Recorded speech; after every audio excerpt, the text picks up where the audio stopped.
¿Qué tal, mis queridos amigos? ¿Cómo estáis? Espero que vaya muy bien por ahí.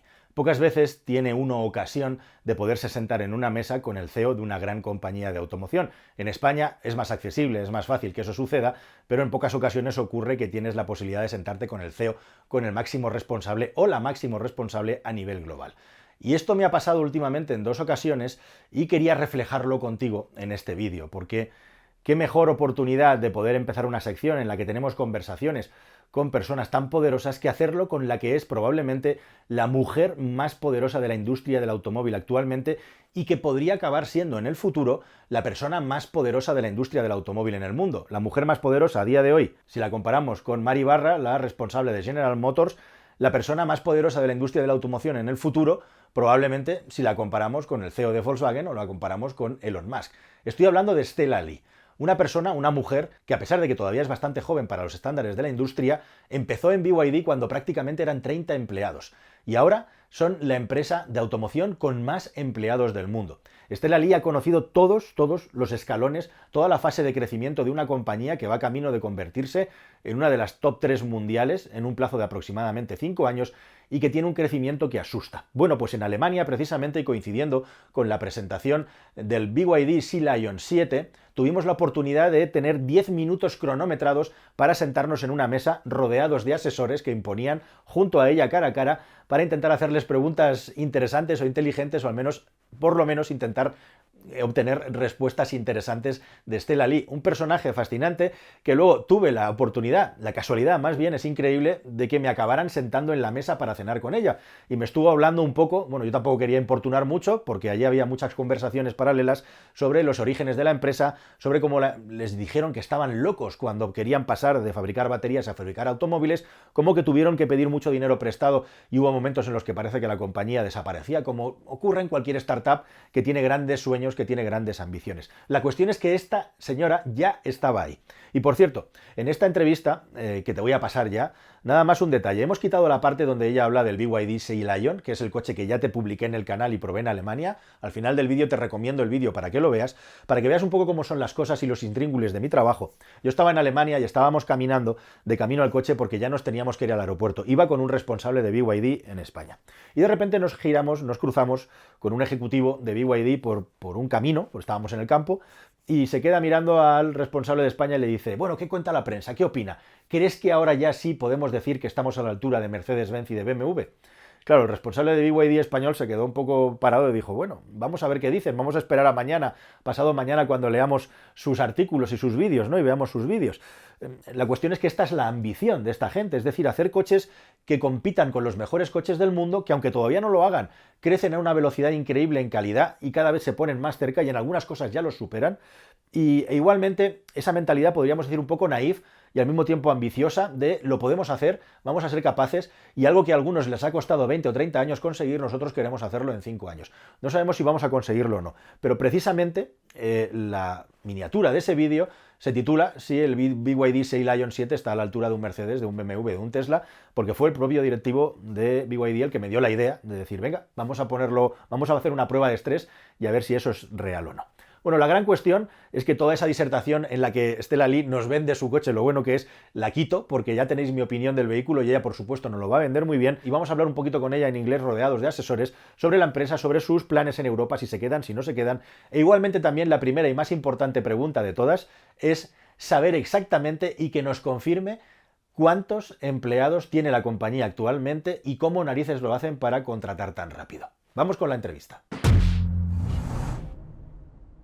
So, Mrs. Li, thank you very much for joining us, for your time. It's a pleasure to have this small meeting. And of course, I have some questions to do according to BYD. In last times, the company has grown a lot about employees. Yes. And we were discussing outside what's the real number right now of employees in the company. Yes. It's impossible to know. Yeah. So now I can tell you as a first official meeting, it's by this month, BYD will officially have 1 million employee globally. Yeah. Wow. And, Yeah. and only for investigation and research, it's about 100,000, is it Yeah, right? even for the R&D research, we have 102,000 R&D engineer. And then BYD is a technology company. Then we have 11 R&D institute, and then we produce 32 patents per working day. So like innovation, innovation is our DNA, yeah. Okay, thank you. And in this number, in this figure, how many people is dedicated to automotive business, more or less, or percentage? I would say almost like 70 to 80% is automobile business, yeah. Okay, can we talk about what's your strategy for next years about the range in Europe? Are you going to work only with electric cars? Are you going to mix new energy cars? We are seeing that in Europe, electric cars are slowing down. Yeah. So what's your vision for our market? So by next year, we're gonna bring 3 more DMI model to the market. So we want to convincing these people, the 92% of the population the passenger who buying the car, still ICE car, they should switch to this kind of advanced new technology. Okay. And BYD started as a battery company, and now BYD is really known around the world for the technology LFP.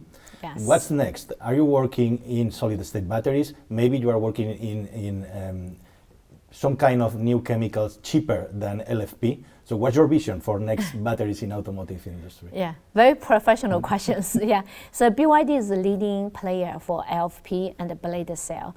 So at the same time, like we are engineer company. We have 102,000 R&D engineer with 11 R&D institute, right? And then among the battery, we have 10,000 R&D engineer. We have 700 PhD working in the battery division. So this is something like every technology you mentioned here, we have people to work on. So like state solid cells, BYD is in the leading position. We have team, they compete each other with different technology. Then they are saying they will do the trial by like 2026, 2027, maybe commercialized in 2030. So in this commercialized process, BYD is world leading. We are in front of any other people, but still it's not ready yet because a lot of consideration, a lot of small detail need to improve, a lot of verification is not finished yet. So we're thinking about in next 10 to 15 years, LFP and the blade cell will still play very important role. Yeah, but besides this one, any technology like can help reduce cost, to help improving the cold temperature performance, can improve the fast charging speed. We are studying. We have this chemistry, yeah, in-house. Yeah. Okay, we have to talk about the moment right now. We have some bad news for Chinese car makers with this kind of tax walls that USA and Europe are adding to Chinese cars. But news that come to us is that BYD keeps with the plans of opening factories in Europe, maybe in the surroundings of Europe. Is it right? Are your plannings still, are you changing your plans due to the change of the taxes in Europe, or you keep your path like is done before? No, BYD is like a long-term vision player. So by 2 years ago, we already decided to invest in Europe. Then by end of next year, our Hungary facility will start operation.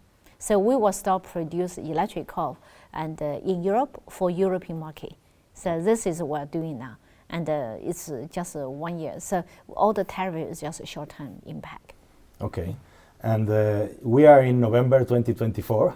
It has been a very important year of growth in BYD. Can you do a balance of what happened in a company that is growing so fast all around the world? What are for you the key points of the growth of the company in 2024 and your vision for next year? Yeah, so as you know, the number we just officially announced, our October sales is bypass of like 500,000 per month. Then BYD, by this monthly number, BYD is already the second largest auto brand in the auto industry. And then BYD, like NEV market globally, is 23% marketing share. We are in the unbeatable position in number 1. So I think because the technology is the core for BYD, is our innovation is our DNA. Then the technology make BYD strong, and then the industry capability for the tooling And then for the like a CNC manufacturing capability is make BYD super powerful, and because of the quality and technology. And then we have the strong manufacturing capability. All add on is the reason for BYD can continue strong. So this is will continue not only this year, and also we have a very bright future in 2025 too. Okay, I have one question more, if possible. Thank you very much. One more, and it's about technology too. We are seeing very strong movements around a technology that is not coming yet. It's only an announcement. That is autonomous driving and robotaxis. What is doing? What's the vision of BYD about this kind of products? And do you think it's a very important point of business in the future of automotive industry for BYD? It's super important. So like actually BYD is in the leading position.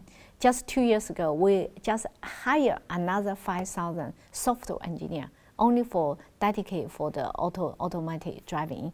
So then in this October, like when I was in China, I had like a priority to test drive our Z9 GT. Then it's intelligent driving, and it's super amazing. We went to drive this car, went to the like a cloud area. This car without like people operate, they can automatically guide you through the cloud with a passenger cross through with a bicycle like a bypass that.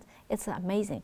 I think with myself test drive this car, I'm fully convinced this will be the future, and the BYD also is an important player globally on this field.